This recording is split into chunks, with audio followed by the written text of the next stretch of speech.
preparing to go live. I'm waiting for it to go live.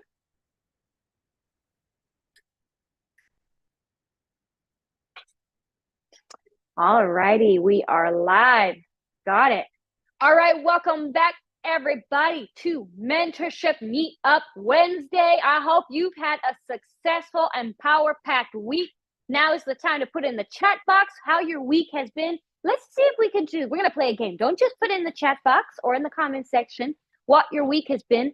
I want you to put emojis. Describe your week to me with emojis. I want to see if I can guess what kind of week you have had. And don't just do random emojis, just random Christian emojis. Try and be descriptive with your emojis. Like, have you ever seen, like, there's that, the Disney game, the Emoji Blitz or Emoji game, where you get to play and they'll put different emojis together so you can guess the Disney movie. They'll like put 3 emojis or 4 emojis together. Like, I want to try that game. Come on, let's play that game today.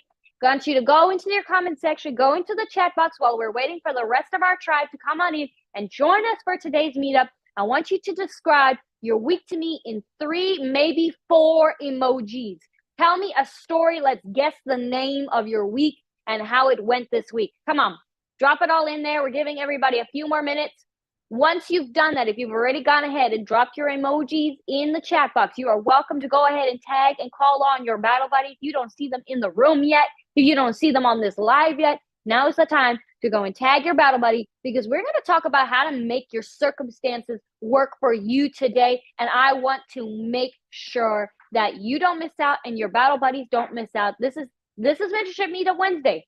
This only happens every Wednesday. This is the only opportunity, especially if you're joining us live, to really get that mentorship and that interaction if you're not already part or a member of my tribe. So Anne's week didn't start out that great. She started out feeling sick, apparently, but then she picked up her sword and she started praying and she got strong. So that's a victorious week to me. Jodia said started out with a lot of warfare, then bombs went off, and then she got to feel the love of God. I'm assuming that's that emoji. I'm assuming that's how that went. Y'all have to tell me if I'm like off the mark or not. Like I said, I'm guessing here. I'm getting prophetic revelation on these emojis.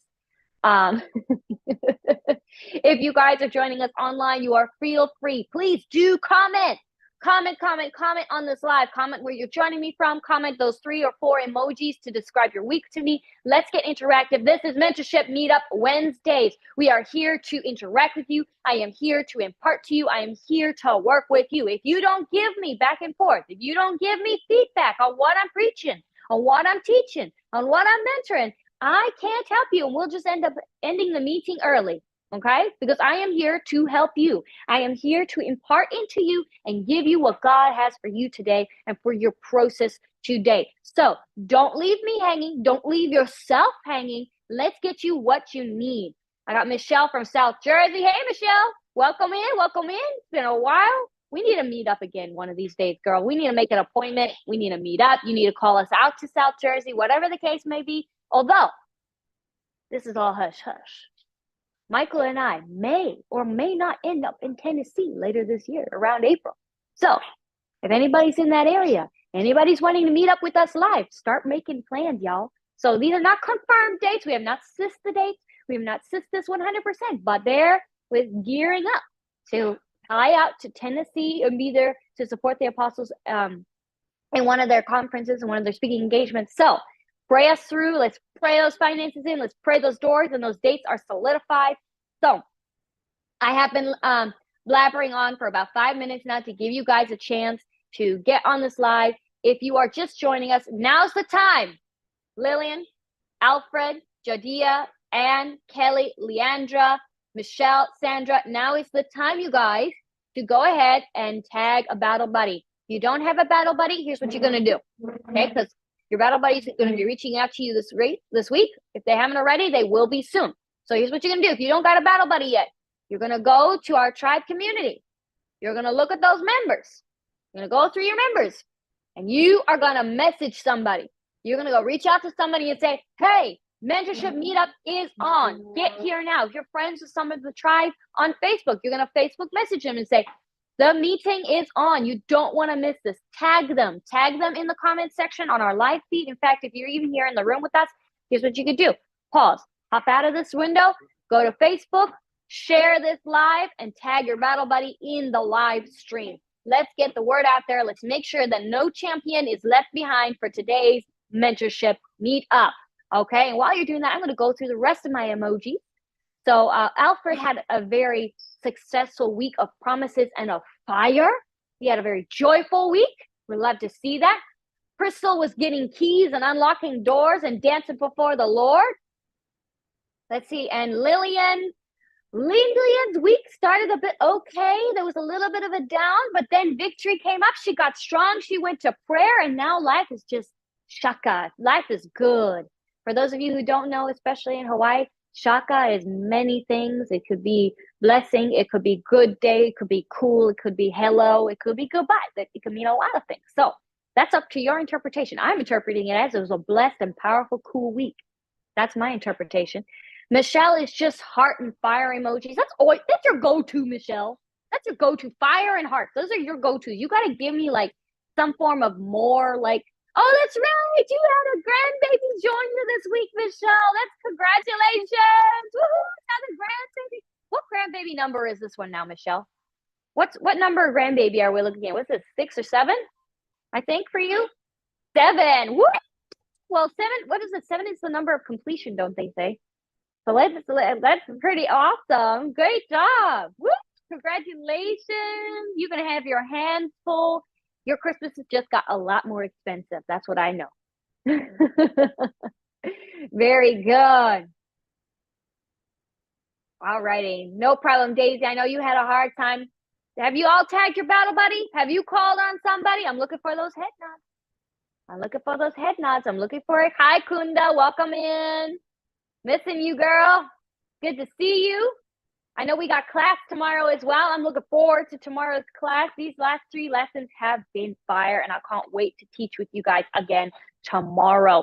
I will most likely be teaching live again for you guys because this week has been crazy. We have been literally packing the move. We are packing house. It's one of the main reasons I am actually doing my mentorship meetup here from our lounge. This is the last time, y'all. Take in this beautiful picture frame. Take in these couch cushions. Take in this lighting, because this is the last time I will be doing a mentorship meetup from here, because we are officially moving to a new house. As well as the apostles have been moving over to Florida and they have been unpacking there, we have been packing up this house to move to a new one as well. So it has been absolutely bonkers. If you look behind my laptop screen, you will see a major mess. So pray for me, y'all. Pray for the strength to pack everything and organize everything and manage my 2 babies at the same time. All righty. I think that's been long enough. Is everybody comfortable? Have y'all tagged somebody? Have you called on somebody? Just so you know, especially in the Zoom room, I do look at y'all's faces. I do look at you. I do pay attention to what you do or do not say on your face, not just what you say on your messages. So I think we've gone on enough. If you've already shared, get going now. We're going to jump into our mentorship meetup for today, which is to make your circumstances work for you. So I want you guys, this is mentorship meetup, remember? You got to answer a question for me. You're going to put these answers in the comment section so I know how to help you. All right, you ready? Here's your question. What circumstance keeps blocking you from walking out your destiny? I see Leandra just joined us. Leandra, you're jumping in right in time. I know it's a little late for you, but thank you so much for jumping in. This is our question for the first question for today's mentorship meetup. What circumstances keep blocking you from walking out your prophetic destiny? I want you to write down your answer in the chat box, in the comment section, and post it. For you guys on social media, joining us online, you can comment in the comment section there, and my team will send those messages to me. Jodia or Anne, whoever's monitoring that, if you could please post their the name and their answers or their questions here in the chat box here, I would really appreciate that, okay? So I can read through and answer. All righty, I'm gonna give you guys a few moments to answer this now.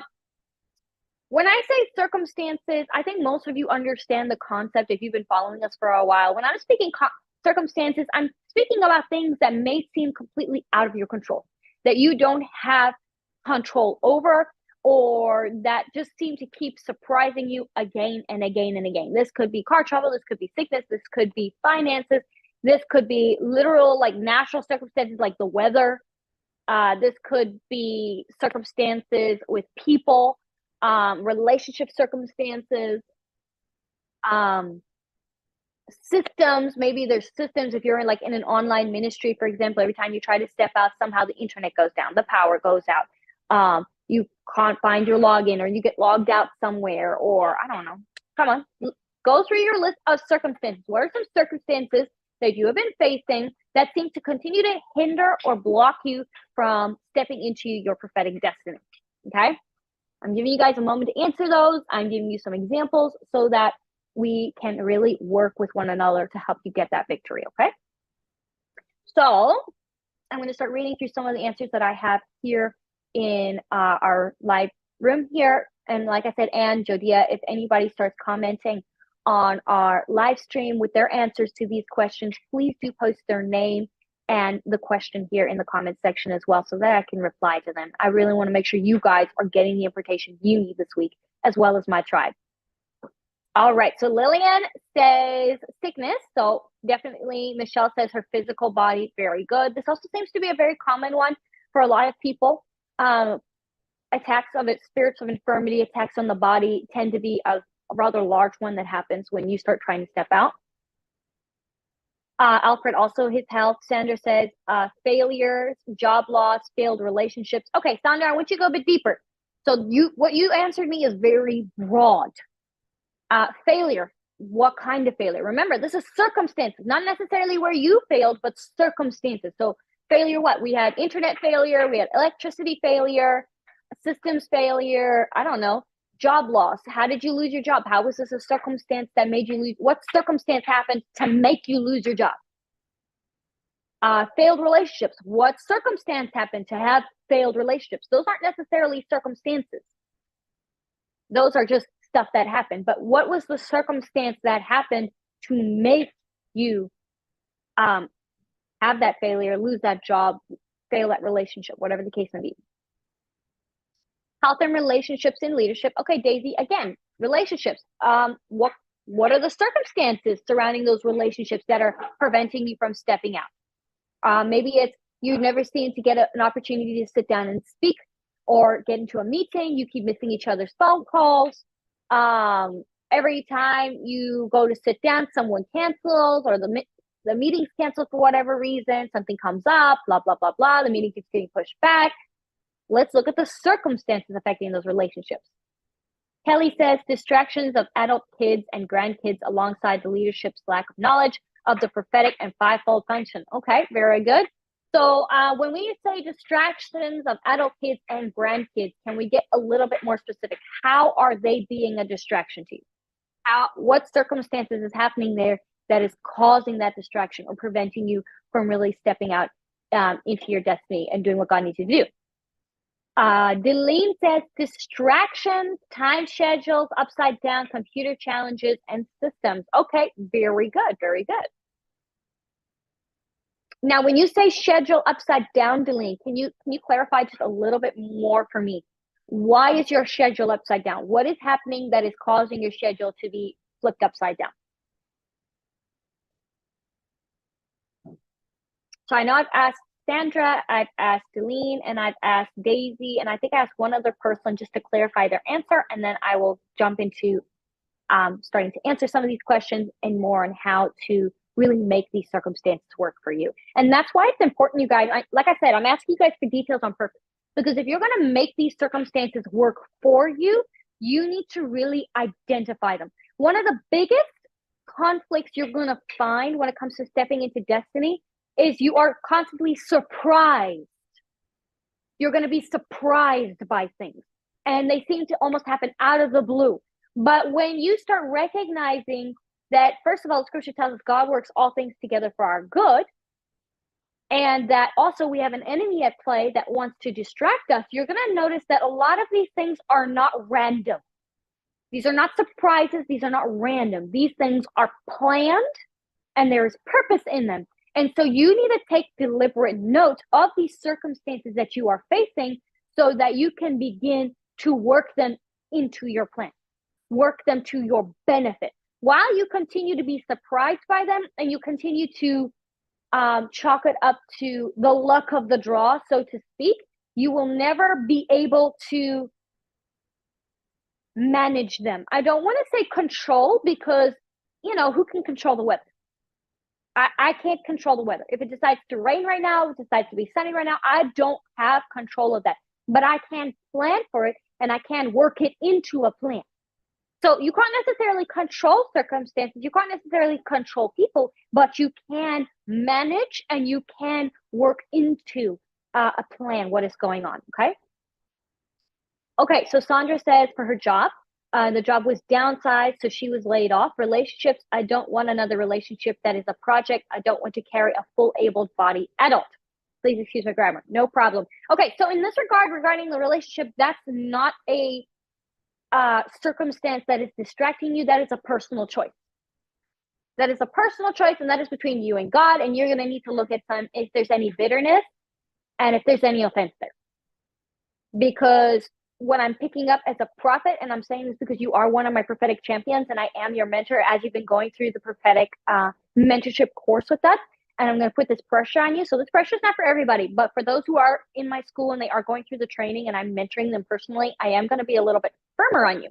I am picking up some bitterness there. I am picking up some judgment and some offense there as well. And you need to be careful with this decision, because it seems like you've made this decision.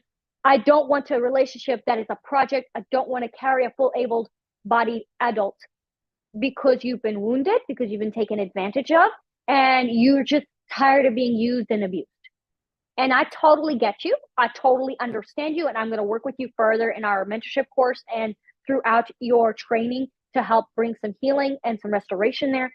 But you need to make sure that you are making that decision not based on sin, but you are making that decision based in peace and with the word as your standard and the Lord as your covering. Because if you're making that decision without covering from the Lord, you are going to step out of his covering and you open yourself up to an attack from the enemy. And you're going to call judgment on you. You're going to end up with all these kinds of relationships. You do need to be careful of that. Very good. Apostle Colette says jet lag. Apostle Colette, thank you for joining us. Yeah, jet lag. You can plan for jet lag. You can plan for jet lag. I know it doesn't seem possible to the rest of y'all, but it is possible to plan for jet lag. When you travel as much as we have, it is possible to plan for it and prepare for it. I know for Apostle Colette, what she does to help with that, she's been taking a lot of plexus that she's just recently posted some about this on her Facebook page. So if you haven't heard about it, go check it out. Plexus. This stuff is great energy boost. It does give you those nutrients that you need to help you overcome that jet lag and to really get the strength that you need to work through it, so that when you do go to bed at night, at the end of your travels, you can get a full night's rest. So if you haven't checked it out, check it out. You should definitely do that. Cooney says finances and fatigue. Very good. Stacey says leader lost her home. No one's coming to church, and her health. She's now living with her home. Now I guess I have to support my church here in Minnesota. Okay, very good. I'm going to read through these very quickly so I can hop on to my next point, because I know I'm taking a little bit more time here today, and I want to make sure you guys are getting what you need. And if you guys have questions as I'm talking, please do ask them, drop them in the chat box. My team is going to take note of them so that they don't get lost, okay? John says, my wife's work is so hectic that it binds me at home to babysit our kids. It has been only Sundays at my church recording sermons. Okay, very good, very good. Fear, lack of confidence for Kunda. Okay, again, those are not circumstances. Those are personal character traits or decisions, and I can work with you as we're going through the mentorship in our tribe, so don't worry. All right, very good. So to really take a look at how to make your circumstances work for you, I wanted to take a little bit of a journey, okay? And if you want to follow along teaching-wise and study-wise, you are welcome to pull up these chapters. We are going to just use as an example, and there's a lot here, so I'm going to paraphrase a lot of and take some creative license with a lot of these chapters, because there's a lot to go through and I don't want to sit reading you the entire Bible while I'm going through. And we're going to look at 1 Samuel chapters 19 through 31. So you guys can take and go and study this at your own time. I'm not here to study you. This ain't class. It's Mentorship Meetup. I'm here to give you the practical steps. And what we're going to look at is David's journey as he goes on the run from Saul.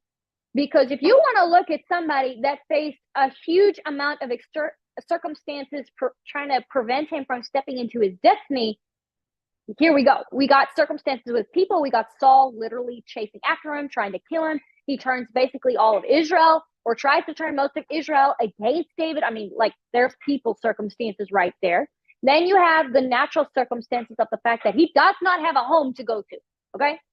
He has no home to go to. He has no home base. He's wandering in wildernesses. He, at one point, even isn't even allowed, he doesn't even stay in his own country. In order to be safe, he has to go to an enemy's country and find refuge there. There he finds shelter. There he finds a home base. Let's look at all these different circumstances. And while he's out on the run, he's had to contend with weather. He's had to contend with seasons. He's had to contend with trying to find food. Circumstances galore, right? But I wanted to have a look at some of the main things that he did, or main points that he used to really make those circumstances work for him.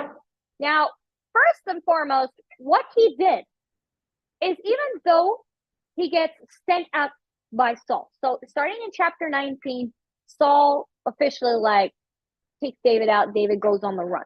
All right. He gets running. He goes running. And one of the first things he does is he meets up with his battle buddy. Okay, there's that magic word, that battle buddy. So I hope you guys know who your battle buddy is, and you have tagged them to be there so that you guys know how to work together moving forward. He meets up with Jonathan, Saul's son, and his best friend and his battle buddy.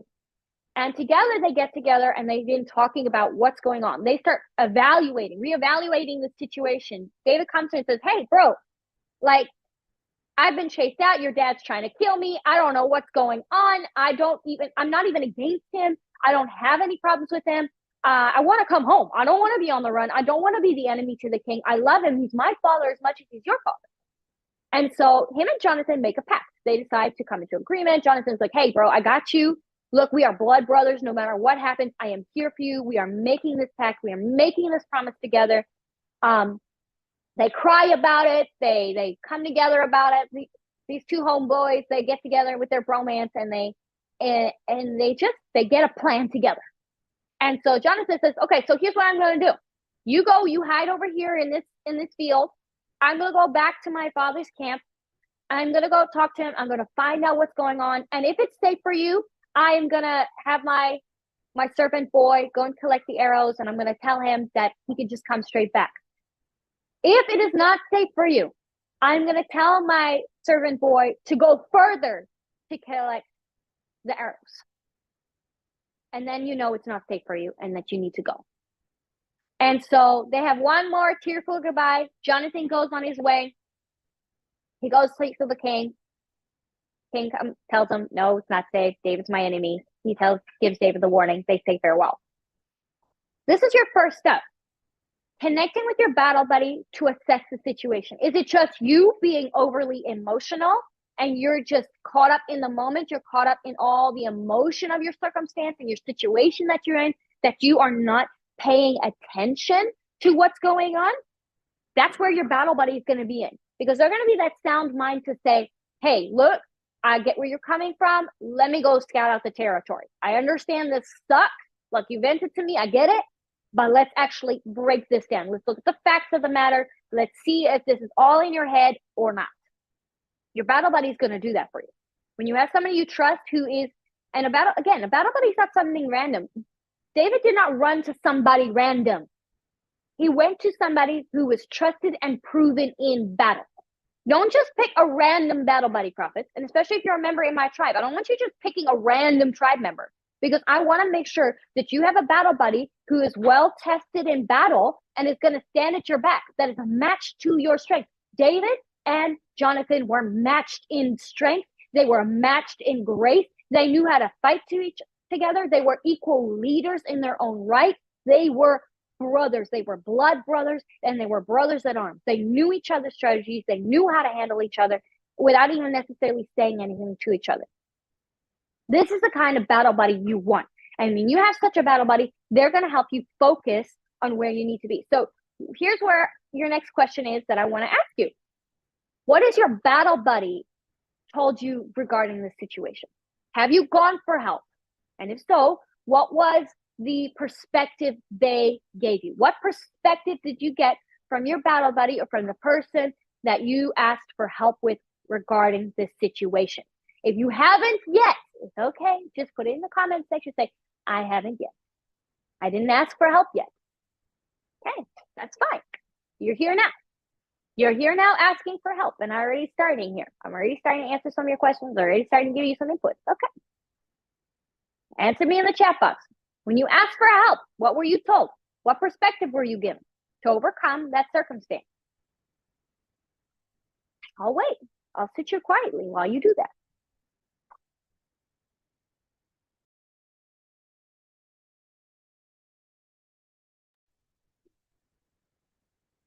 All right, a couple of people are saying, I don't have battle buddies yet. Okay, here I am. I am your mentor. I am here to help you. And that is true too. If you don't have a battle buddy, maybe if you have a mentor or a pastor you can go to get help, you could also do that.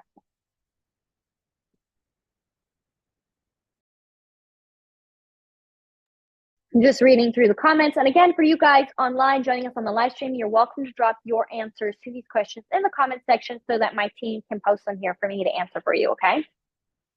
All righty. All right, no problem. Nobody's asked for help. It's okay. It's all right. That's what we're here to. That's what step number 1 is. When you are facing, if you want to make your circumstances work for you, it starts by 1, ask for help. Write this down, prophets. Write this down. Ask for help. Step 1, ask for help. Okay? You want to make your circumstances work for you, you're going to need help to get perspective. Is it even the circumstance that is the problem? Okay? Is it just in your head, or is there a legitimate problem? Because especially as prophets, look, we can be a bit dramatic. We get caught up in everything we're feeling. We get caught up in what everybody else is feeling and everybody else is going through. And then we just become super sensitive spiritually and emotionally. And sometimes I personally, when I'm in the middle of warfare and everybody around me is going through, sometimes I really do have a hard time differentiating what is me just being bitter and offended versus the warfare that I'm picking up versus somebody else's bitterness and offense and judgment. I sometimes don't know. And you need a battle buddy to help you sort through that junk sometimes, because there's a lot there. And for somebody to sit on the outside and say, so you've been thrown up on and you need to break links, you need to go for a spiritual bath, really just helps bring a lot of peace to you. And even for somebody to say, yes, you're the one that's spewing the junk, you need to go and get crucified and deal with your flesh. Again, for me as a prophet, that is the best thing you can tell me, because I just want to know, is it me or is the whole world out to get me? What is going on here? And honestly, I prefer it just being me, because then I can deal with me. Very good. All right. Now, once David goes and he connects with his battle buddy, he does this next thing. He doesn't just run off into the wilderness. He plans his next move. He's sitting in the middle of this field with no sword. He had to get out of that castle so fast. He left behind his sword. He left behind his sling. He didn't have anything on him. He had no sling. He had no food. He had no provisions. He had no supplies to be on the run. So he stops and he thinks logically. And he plans and he says, I need supplies. I need a weapon. I need food. I need clothes. If I'm going to be on a journey, I kind of need some stuff. So he plans where to go next. And he stops by the temple there in Gath. And he visits the priests. And he goes and tells them, he's kind of sneaky. He doesn't tell them the full story. He says, so I'm on a mission from the king. It was an urgent mission. And, I'm just so tired. Do you have some food for me? I was so busy running on such urgent business. I even left behind my sword. Do you have a spear? Do you have something that I could use, so that I can go and complete the mission that the king gives to me? And so the head priest, he goes and he gives him food and he feeds him. And he says, I don't have a spear or anything, but I do have the sword of Goliath.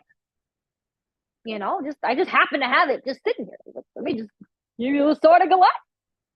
Make no mistake, David knew David knew where that sword was. He was the one who defeated Goliath. He knew how valuable that sword was. He knew how powerful that sword was. He went to that temple with a purpose and a plan. He did not go on the run unarmed. He did not go on the run somewhere random. He picked and he chose where he was going. And so he takes that sword, he takes that food and that supplies, and he gets the heck out of Dodge before Saul figures out what happened. And then, of course, we know Saul figures this out, and he decides to just slaughter everybody, even newborn infants and all the animals and all the people and the children and the women. He kills everybody, except for the one priest that managed to escape and run after David and go tell him what happened. But your second step after you've asked for help is to plan. Plan your next move.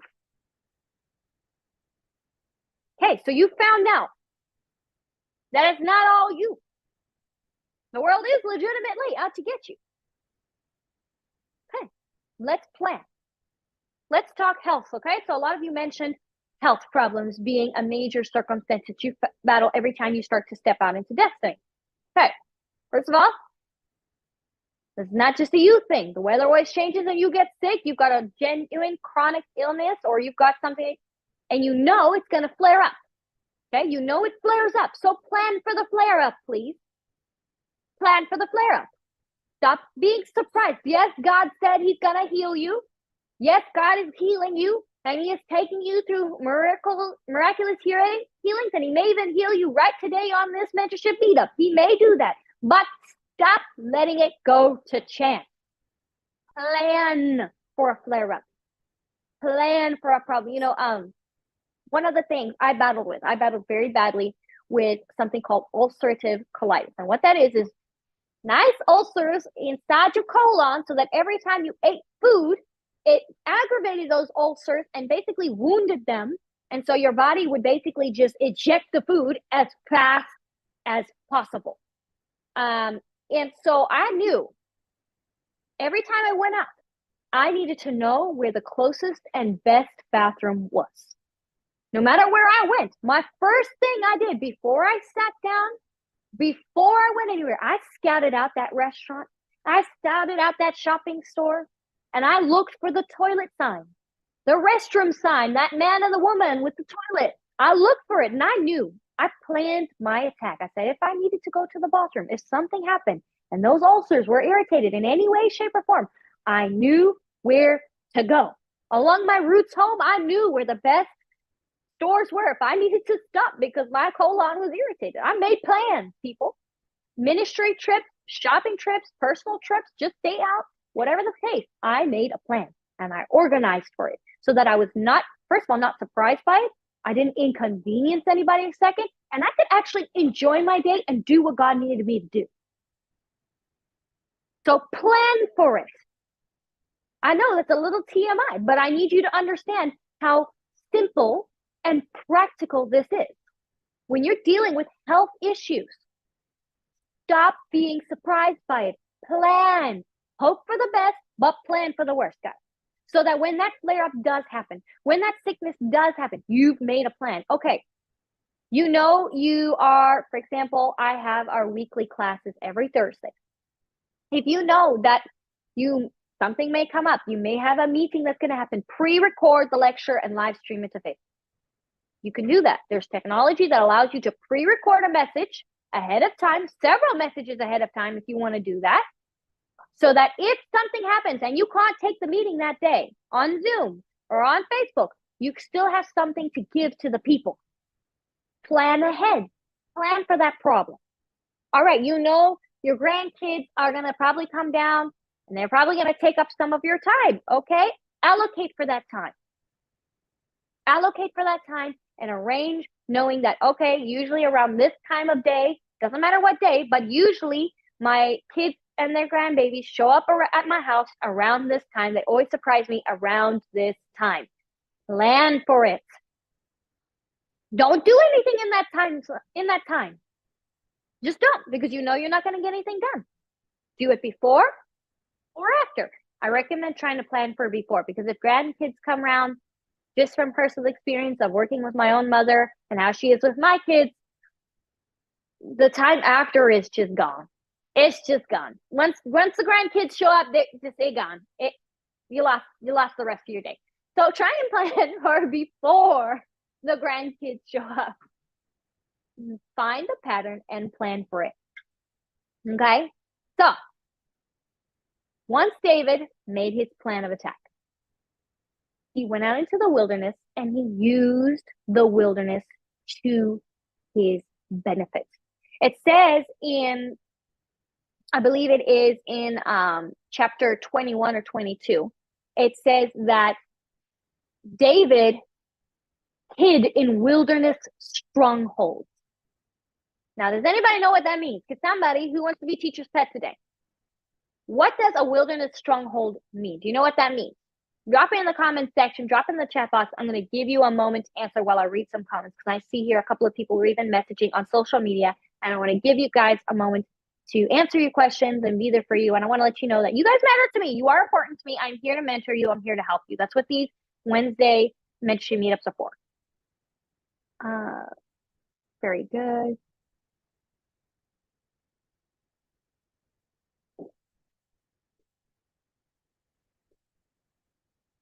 Purpose of the plan. That's right, Dee. Mandy says, great advice. Don't become paralyzed by the problem. Well said. I quote that, Mandy. That needs to be your quote. You need to write it down, sticky note it, put it on your phone, home screen, Facebook, whatever the case may be. Don't become paralyzed by the problem. Come on. All right. I don't see any answers for what a wilderness stronghold is, so I'm going to give you the answer. Natural cave or rock formations that became fortresses. And a fortress was usually some sort of castle or structure built into a mountainside. And why it was called a fortress was because it was not easily penetrable. You would either get lost trying to get there, or it was too high for you, or it was just almost impossible to destroy. It was strong. It was known to be strong and to be well protected. You could not get in very easily. And so he used the natural lay of the land to his advantage. And so this is my next question to you guys. So this is my third question to you guys. I hope you've been keeping track of the questions that I have been giving you. What natural circumstances can you use to your advantage? So you're looking at all the circumstances that do you wrong, but I want you now to answer this question for yourself. How do you think you could use these problems to your advantage? How can you work all things together for the good? David used natural rock formation. He used caves. In fact, some caves he found were so big that he fit over 400 to 600 people inside of them with their families. Not just 400 men, not just these mighty men and their families, mighty men and their servants, mighty men and their cattle, mighty men in their tents and their supplies. I mean, that's some big spaces that they found. And they managed to fit themselves into these natural rock formations and caves and wilderness fortresses. Come on, that's pretty cool. And I want you to start looking at how you can use these things to your advantage. Okay? Yes, Sarah, he really was ready. He prepared. He capitalized. Like Mandy said, he capitalized on the environment. Very good. I want you guys to already start putting together some plans or some ideas of how you can use this to your advantage. So let's look at you always getting sick. Because again, this is a very loud one. This happens a lot more often than you would think. And I really feel the Lord pressing on this one. Okay. You are also always complaining that you never find time to really just read the word and spend time with God. Well, what is the number one thing you do when you're sick? What is the number one thing a doctor always tells you to do when you get sick?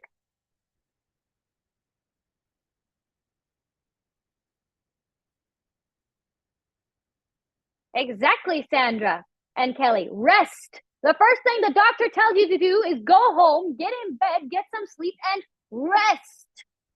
Okay, so what can we do in this circumstance? How can we use this to our advantage? Well, this is the opportune time to listen to the word, to read the word, to begin studying, to catch up on the reading, to catch up on some lessons. Lock the door, lock the kids outside that bedroom, ladies and gentlemen, because the doctor said you need to rest. And they come knocking on your door, you say, Mommy's sick, the doctor said I need a rest, go away, go nag your father, go nag your mother.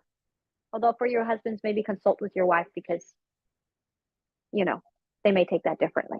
But anyway, don't just stick the kids on them. That may end up in some marriage conflict. You know, have a discussion with your spouse before you do that. But anyway, lock the door, go mess with the other parent, go watch a movie, go play a game, go mess with a friend, whatever the case, go get up to mischief. I don't care. I am taking some time to rest as the doctor ordered and catch up on some quality conversation with the Lord. I need some time to pray. I need some time to get direction for my life. I need some time to just hear God clearly. This is my moment. I'm locking the door. Boom! Sick leave, y'all. Sick leave to rest and spend time with Jesus. While you're sick, that is unlimited time with Jesus. Use it to your advantage. Come on. Find a way to use it to your advantage. Okay, the grandkids came around. Your kids decided to drop the grandkids there at your doorstep. Well. What can we do here? What do you think you could do?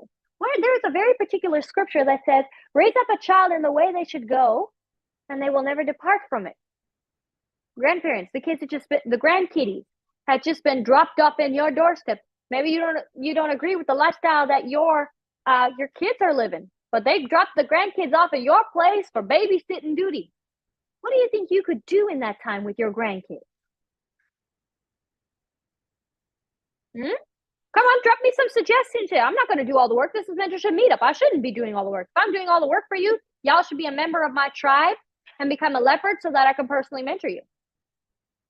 Judea says Bible stories. Yeah, that's not bad. That's not bad. Okay. Bible stories. We can talk about Bible stories. We can read some Bible stories. Put on some Superbook. Okay, cool.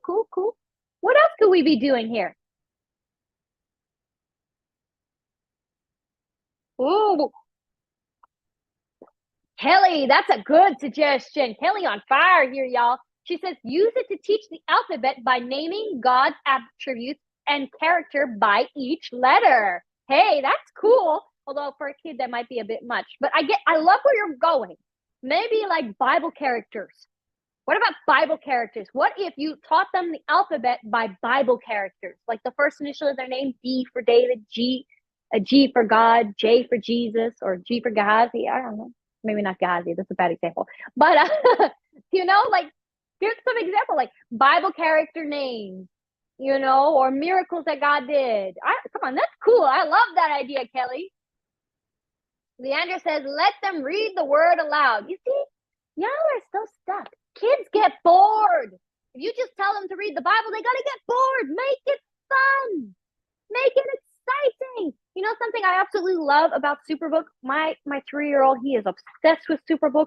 If I put on Superbook for him, he has very particular episodes that he wants to watch today. And he will tell me that, no, mommy, David. I'm like, oh, David and Goliath?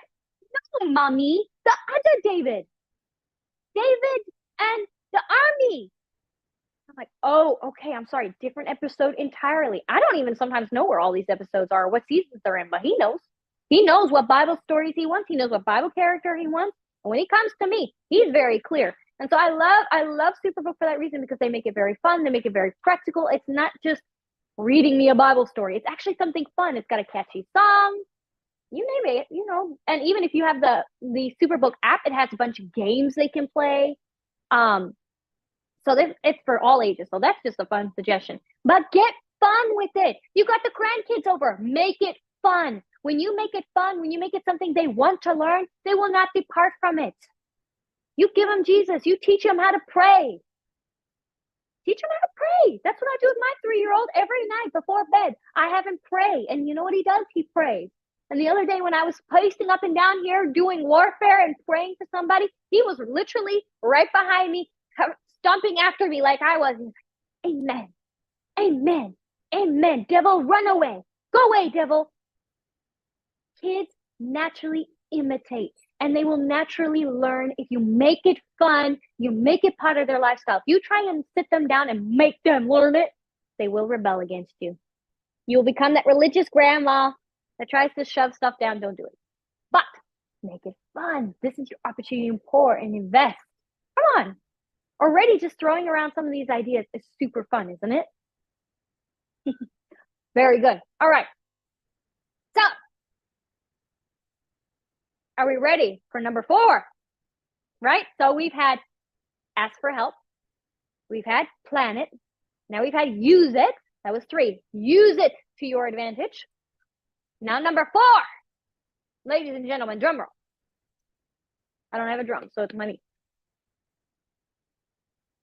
We're going to use the enemy's tactics against him. Because that's what David did. You see, after he had amassed his following, and he had his men that were following, and he had all these things, he decided to use the enemy's tactics against him. And so, after the second time of proving his integrity and proving his loyalty, not only to Saul, but you guys, I think you missed this when you were reading this in the Bible. Do you know, and all those times where God set David up to basically take Saul's life, those twice. He did it twice, right? First was while he was embarrassingly using the bathroom at the cave entrance to where David was camped out. He sneaks up there and he cuts off a hem of his garment. He got so close while the dude was on the toilet that he cut off a piece of his cloth. Like, that's kind of intimidating and kind of gross all at the same time. And the second time, the dude's sitting sleeping. And if you read this, he's not just sleeping anywhere. He's sleeping right in the middle of the camp, surrounded by bodies. Abner, the man, his bodyguard is literally sleeping right next to him. And over here is another guard. And over here is another guard. Saul is literally surrounded by guards sleeping around him. And so David, and I believe it was Abishai or one of his mighty men, tiptoe through the camp, around these people snoring. He comes and takes the spear that was literally planted right here in the ground by Saul's head, and his water jug that was right here by Saul's head, and he takes it from him. And that's how close he got to Saul. Again, kind of creepy. That's kind of intimidating to think about. And in both these instances, when he stood up to prove and say, I had every opportunity to take your life, but I didn't. And the second time, he actually calls out to Abner, the bodyguard of Saul. He says, Abner, how could you do that to your king? You left him undefended. Anybody could have snuck in here and killed him just as well it was me. I didn't. I didn't kill him. I wouldn't kill him because he's my father and I love him and he is the king. But how could you? And he actually corrects Abner in front of all his men. You know what he does in these 2 instances? He proves himself to all of Israel that he is an honorable man. In those moments, when I first read these, I always thought David was kind of just proving that, just trying to prove himself to Saul. I could see a boy trying to prove to his father that he really loved him, and that he really honored him, and he wasn't trying to kill him. But in this moment, God took me out and he said, who else was there to witness this conversation? Who else was there, to hear the words of David? All of Saul's armies, all of David's men, and anybody who was in the surrounding area. Do you really think Saul's army kept what happened a secret?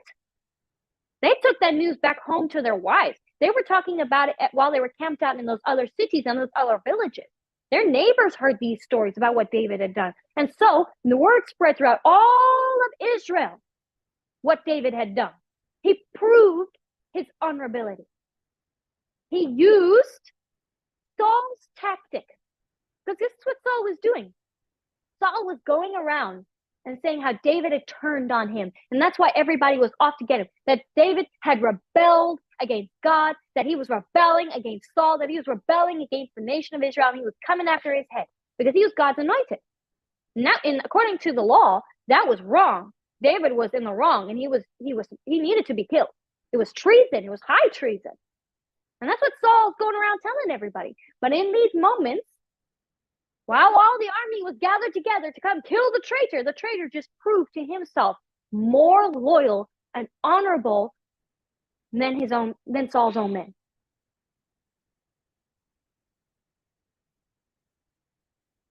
I mean, come on, guys. And if you want to take it one step further, let's take it one step further. So finally, after this final time of dealing with Saul, I believe this was chapter 24 or so, if y'all are following along. Don't quote me on that. David decides to move everybody to the Philistine territory. He's like, okay, enough now. Like, if I really want Saul to stop chasing me, yes, that's correct, Kelly. At this time, David was already anointed king at this time too, so he had the right to take Saul, but he was obedient. He stayed honorable. He stayed true to the Lord. He stayed true to his father Saul, and he moved on. And so he moves over after this. He moves over to the Philistines, and he aligns himself to the king. He's like, hey, you know me. You know me. I'm sitting here staying in your royal city. So he camped out there. He proved his loyalty a couple of times. He says, you know me. I'm on the run. So, why don't you just give me some territory? I can go camp out there and, instead of taking up all this space in the royal city with all of my men. You see what he did here is smart. Because if you look at the politic of this situation and the historical significance of this, to have basically such an army and those guys close to you there in the citadel was a lot more opportunity to gain political strength and political allies, because that's where all the high-ranking officials and nobles are. And you could create a lot of alliances politically in that area. So if you wanted to usurp a king's authority or whatever, you wanted to be in the inner court, you wanted to be there. That's where all the biggest happenings were. So for him to say to the king, instead of, leaving these tensions and taking up this space, send me out. Give me some territory in the middle of nowhere. And send me out. Yeah, this whole time, y'all are learning a lot about how smart David was, right? None of this was random. Y'all thought all these circumstances David was facing was random, but he used every single one to his advantage. He was not the strongest fighter and warrior for no reason, y'all. He slayed his tens of thousands. He took entire armies down with a couple of hundred men. This is how smart his strategy was. This dude was smart. And so the king gives him territory that originally belonged to the Israelites. Ziklag, right? Sends them out there. And David uses this territory in the middle of nowhere to go and attack other enemies of the Israelites. And he goes almost as far as Egypt, attacking all the enemies of Israel and plundering them and bringing all of that stuff back to Ziklag. And whenever the king came to him and said, oh, who were you attacking? He says, oh, I went and I attacked the area over here near Israelite territory. It was near Israelite territory because all of these places he attacked were bordering Israel.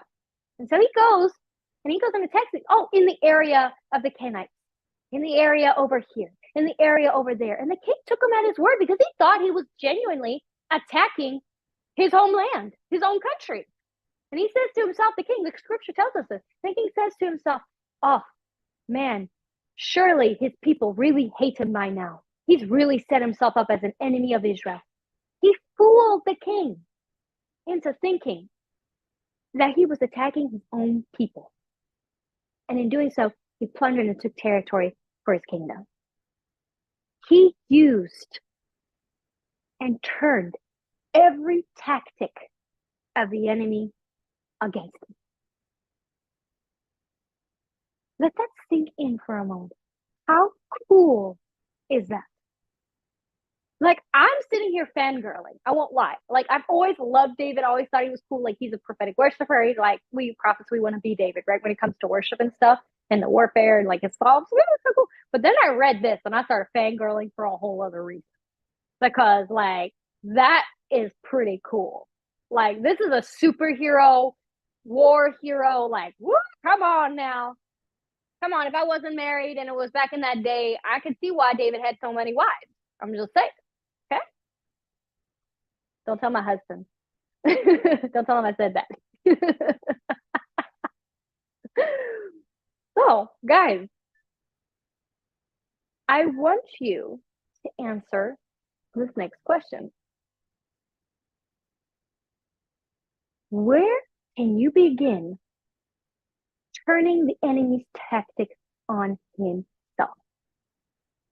Now, this is not just natural circumstances like you being sick. Perhaps your enemy right now is, hey, let's see, I believe it was Sandra said her job laid her off. Okay, so how can you use this layoff to your advantage? Okay, company, you laid me off. You can give me a stellar letter of recommendation to my next company. You laid me off. It's not because I wasn't doing a bad job.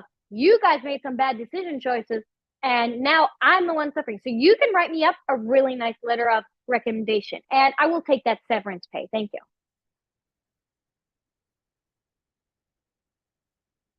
I'm going to take that bonus that you owe me too. Okay, yeah, I'll take this. I'll leave without a fuss, but I want this nice letter of recommendation. Glowing. I want glowing. I want 5 stars across the board. So that I don't make a stink. You don't even have to pay me, but if you give me this thing, I will do that. Come on, where can we use what the enemy meant to tear you down and turn it around on him? Okay, so we've planned for our circumstances. Now let's use them. Let's do something with them. Come on. Okay, so Daisy mentioned, someone here mentioned that they have some leadership that seems to be cracking down on them in a way that's not fair or not an agreement. Okay, how can you use that? How can you use that to your advantage to pursue destiny, to bring peace? Because remember, David was a man of honor. He proved himself over and over again to be a man of honor. In fact, you know what's crazy? So there's a point in this story, and I really want to share this with you because it kind of goes along. It goes into my next point, but while I'm waiting for you guys to kind of answer that question, I'm going to share this story with you. So Ziklag, they have Ziklag, and finally the Philistines are going to go to war with the Israelites, right? They're going to go to war. The king calls David, his men are show up, and he's prepared to go to war. He doesn't want to, but he knows he's there. But the princes, the Philistine princes are like, don't you dare.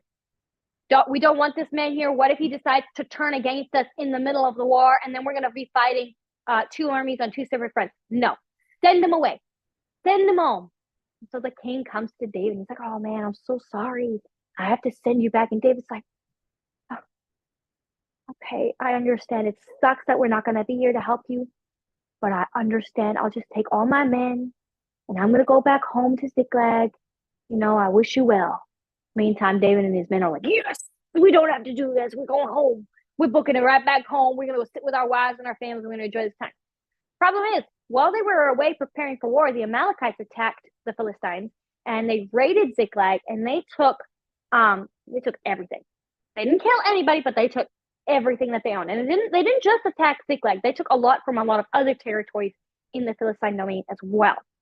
And so David and his men, they get back. They decide they're going to go after them.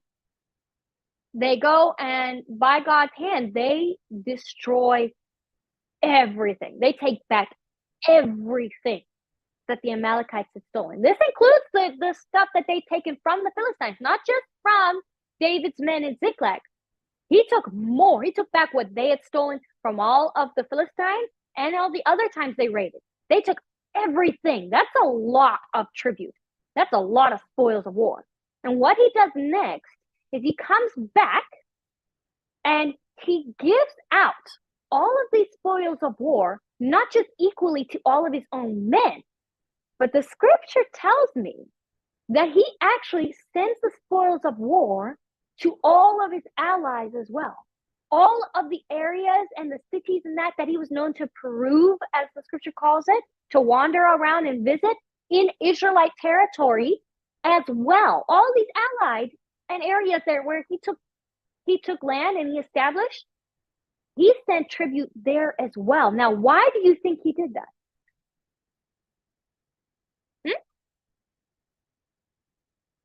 I'm going to wait for you guys to answer. This is Mentorship Meet-up. I don't want to have all the answers. You guys should be finding these answers for yourself. Why did he do that? What was the purpose of sharing the spoils of war, not just equally amongst his men, but to all these other allies and areas and cities that he was known to visit?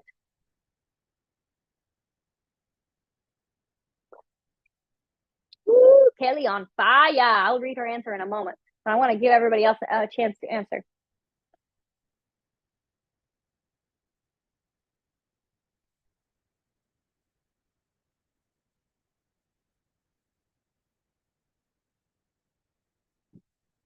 Very good. All right.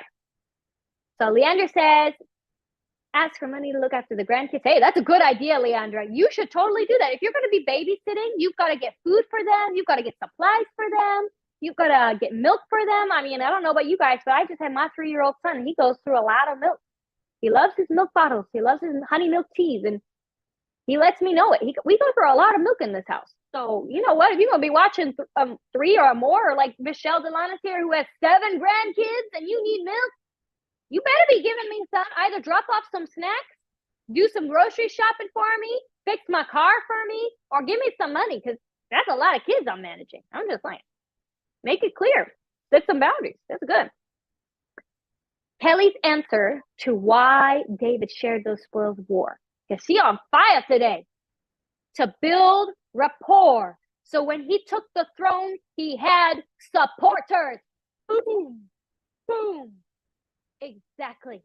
Not only did he earn the loyalty, people knew that David was faithful. They knew that if we hook up with David, we keep hooking up with this guy, we're going to get some good deals out of this. And we don't even have to go out and do all the work. He's going to do the work for us, and he's going to pay us for it. Like, hey, win-win situation here. He earned loyalty. He earned favors from these people. So that when he did take the throne, he had a whole plethora of supporters ready to back him financially and politically. That's a lot to offer. Very good. Very good. A lot of people are answering how they can use the enemy's tactics against them. Daisy says, I would still pray for her and give her finances when needed and just focus on the church I am in Minneapolis. Will not turn on her because of the situation that happened. She is with her mom, so she will be okay, and the church is in God's hands. Exactly. Focus on your work. Focus on your work. Give her over to the church. She's got a church that can support her. You're not there physically. You're not being mean, but seriously, you got other stuff you need to focus on. God has you focusing. Don't be afraid to lay that line clear. Very good. Delene says, prepare prophetically for short bursts of ministry on the tram, practice, and become effective. Very good. Very good. Future cooperation.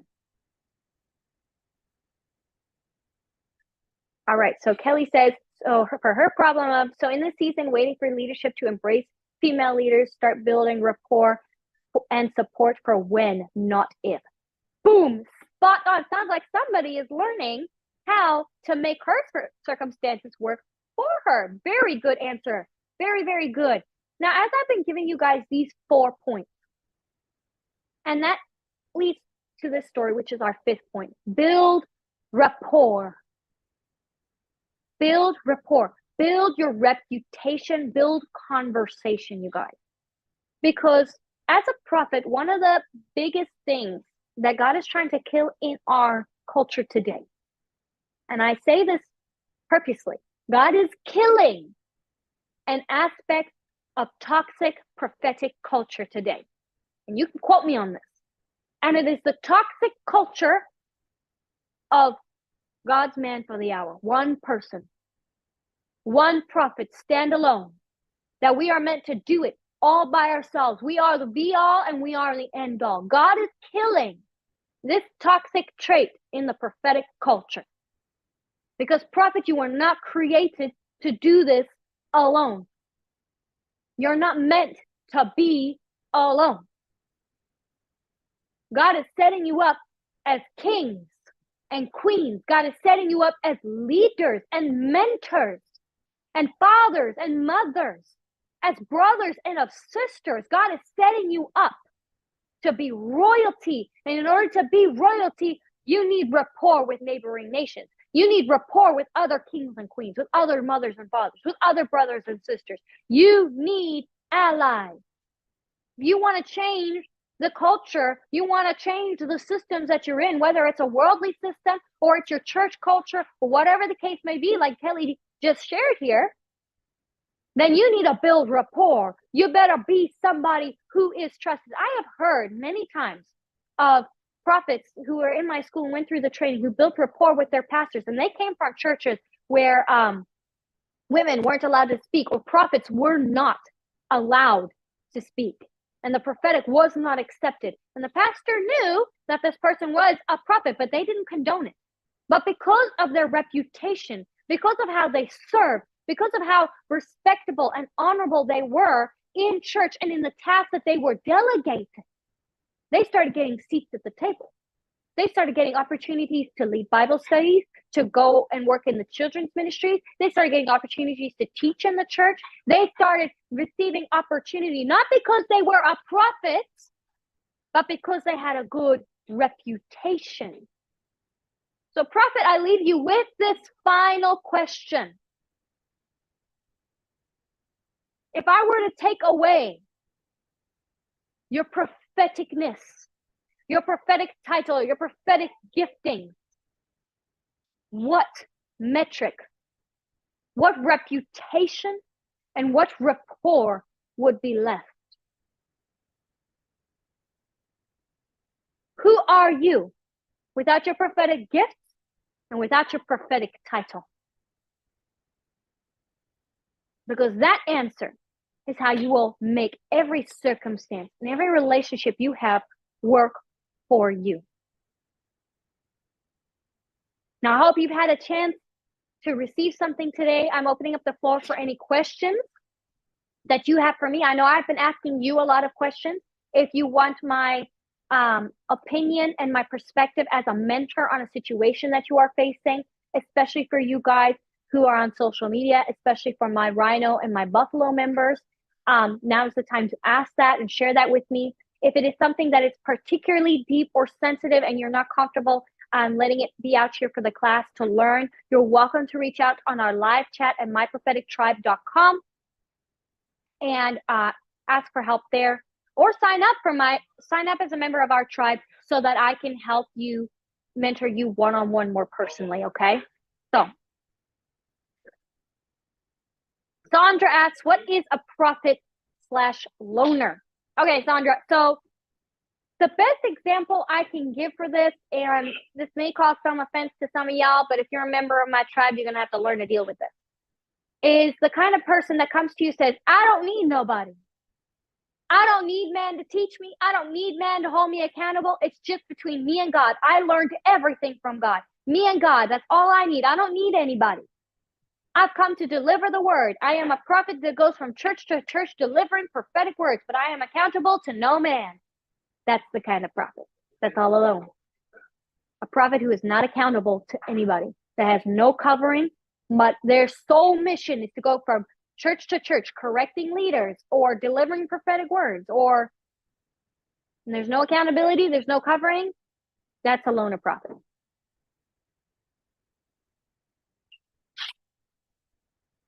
And I'm making a strong point, and that's not necessarily every single loner prophet, but this is the bulk that I've seen. These kind of prophets, especially, keep in mind, there was a time where the prophetic was not even nearly as accepted as it was today, and prophets literally didn't have a home. They were like David at the beginning of the story. They had no home to go to. They really didn't. They were wandering in wilderness to wilderness, trying to find places to live just to survive. But we live in a society where the prophetic has evolved to a point where you don't have to be alone anymore. And if there's any prophet here who is watching the recording or on this live stream who has been that kind of prophet, who has been alone, I want you to know it's time to come in from the cold. You don't have to be alone anymore. God has arranged the church and the culture today to accept you, to work with you, to give you a place to belong, because even David needed a place to settle down. He finally settled down in Ziklag, and maybe it was an enemy territory, but it was his territory, and it was a place to settle down where he could grow his ministry, he could grow his following before he was ready to take the throne. So if you're feeling alone, if you're feeling like you're that loner prophet, you don't have any place to belong, prophet, this tribe, let tribe be your Ziklag. Let us be your Ziklag, where you can settle down and you can build up your strength, you can build up your following, you can build it up before you're ready to go back out there and take the kingdom, okay? So if there's any other questions, let me read through here and see if there's any other comments, any other questions you guys have. You're welcome to share them so I can be there. All right. A few people said, who am I without the title? I am a servant, a beloved child of God. I love it. Monica says, I am a servant and a mother. Ooh, I love it.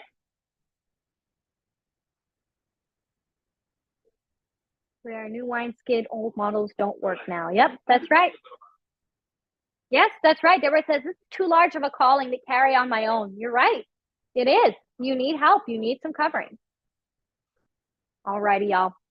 So if you guys don't have any more questions, if you don't have any more comments, these are your 4 points to remember. All right? Ask for help. Plan it. Okay? Ask for help. Plan it. Refocus and regroup. Okay? Get your supplies. Get organized. Use the tactics of the enemy against it. Okay, that's number 4. Use the enemy's tactics against them. And finally, build rapport. Build rapport. I think I forgot one there. I think I missed one. Maybe my team can drop them in the chat box. But if you missed them, it's okay. Go post them for somebody. So, make sure you guys are working through these 3 steps. I will see you guys again next week for our next mentorship meetup. If you want to join us for our prophetic training tomorrow, we're going to go deeper in mentorship meetup, prophetic mentorship tomorrow, 3 p.m. Pacific Standard Time. Tribe, I will see you there. My prophetic tribe, you guys get signed up for you guys online if you're not already. And I love you all tons. I look forward to seeing all your takeaways and your comments online. Mwah! Bye for now.